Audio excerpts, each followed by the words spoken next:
D'accord.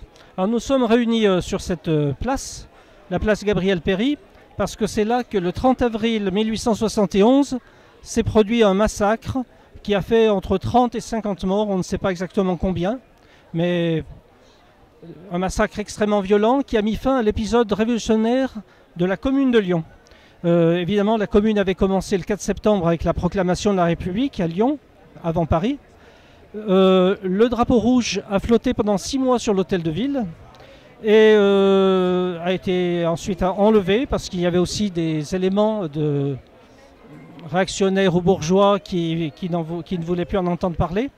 Et lorsque la commune de Paris a commencé, les troubles ont repris et ça s'est terminé, cette histoire tragique, par la décision du gouvernement le 14 avril d'organiser des élections, mais sans permettre aux villes de plus de 20 000 habitants de choisir leur maire, d'élire leur maire directement.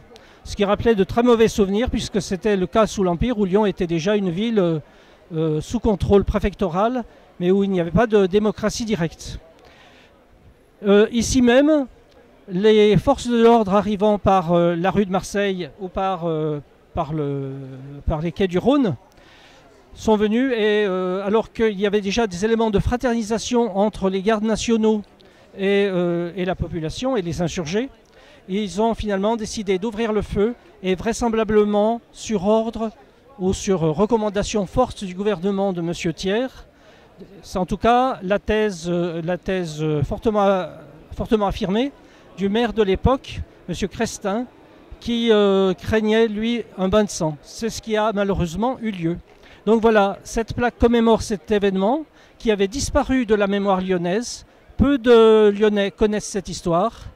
Et cette plaque a été financée par une souscription citoyenne de 3 associations, la Libre Pensée du Rhône, à laquelle j'appartiens, l'Institut d'Histoire Sociale de la CGT et les Amis de la Commune de Paris. Et donc voilà, maintenant elle est là avec un QR code qui donne des précisions et qui en donnera davantage encore par la suite. La Guillotière. Un quartier à l'identité forte et à l'histoire riche. Un quartier ouvrier, un quartier engagé, une terre d'accueil.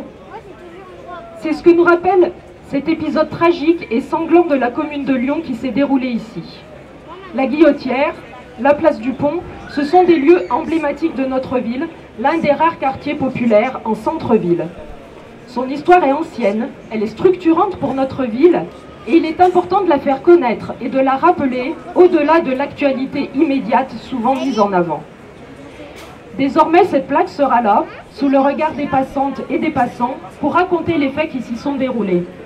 L'immense espoir de meilleurs lendemains, l'engagement et la lutte pour la liberté, pour la dignité et la répression terrible qui s'en est suivie. Je vous remercie.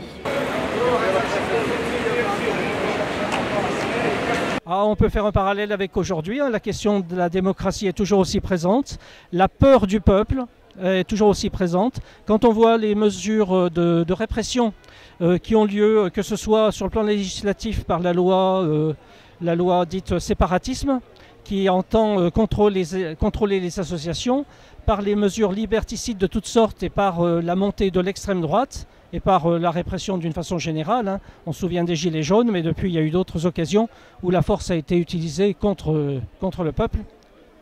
Eh bien oui, il y a forcément un parallèle à faire. Donc c'est aussi une façon de le rappeler, ce qu'a fait d'ailleurs, ce qu'ont fait plusieurs des orateurs ici présents.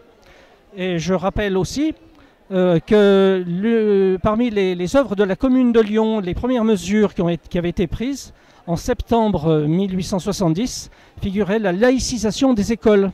Or aujourd'hui, on s'aperçoit que les fonds, bien qu'on soit dans un État prétendument laïque, les fonds versés aux établissements privés et en particulier aux établissements privés catholiques sont extrêmement importants, sans aucun contrôle, comme l'affaire de Bétharram l'a révélé encore tout récemment. Donc voilà, on est aussi pris dans ces combats, mais dans d'autres bien sûr. Alors Gaza c'est encore autre chose, hein, mais là encore il y a une police des consciences qui s'exerce à l'encontre de tous ceux qui demandent depuis des mois et des mois et des mois le cessez-le-feu à Gaza, qui se font traiter d'antisémites, ce qui devient insupportable. Mais ça ne durera pas toujours.